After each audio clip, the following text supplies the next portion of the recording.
Hey, new college semester. What's up? Is a culture detective here.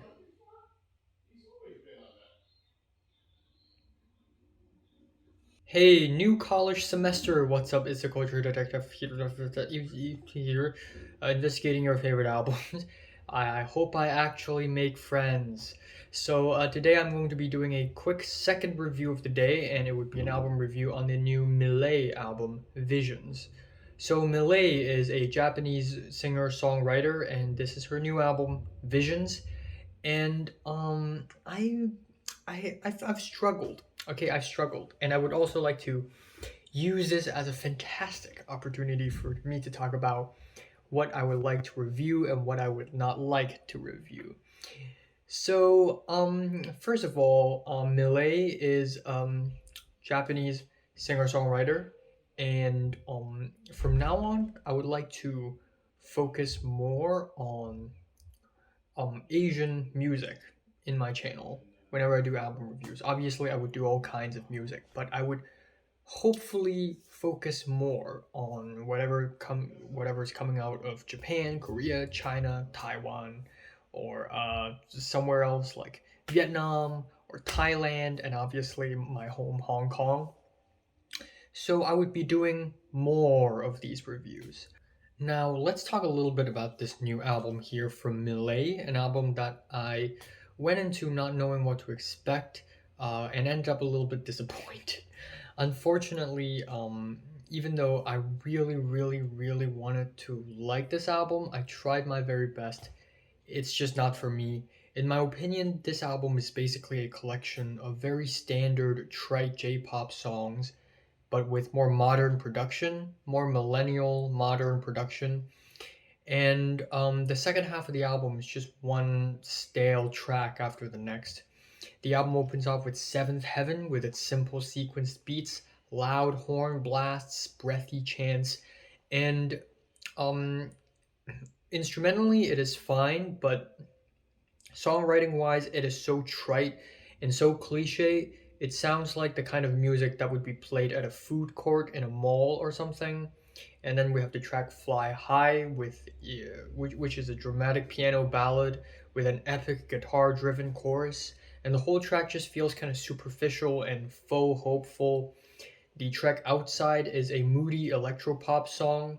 The choruses are really repetitive and trite, and on this track and many other following tracks, Millet also flexes her Adele impression a little bit because her vocals just she can sing, but it's just very much like Adele, like the her vocal delivery, the way she utilizes her vocals, it's all very Adele and it's a little distracting. However, once in a while, we do come across a couple of good tracks. We have Checkmate with its simple pianos and grinding electric guitars, and even though it still sounds really trite, like if you play a series of J pop songs and you pop this song in, I wouldn't have noticed because it's just very, very trite.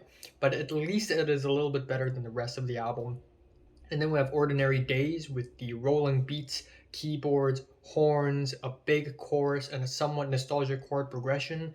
It's pretty much your average standard J-pop, and it works kinda well, I guess, even though, again, it's not great or anything. In the overall context of the album, I guess it works kind of well. The second half of the album is just overly melodramatic, and I don't want to go over track by track.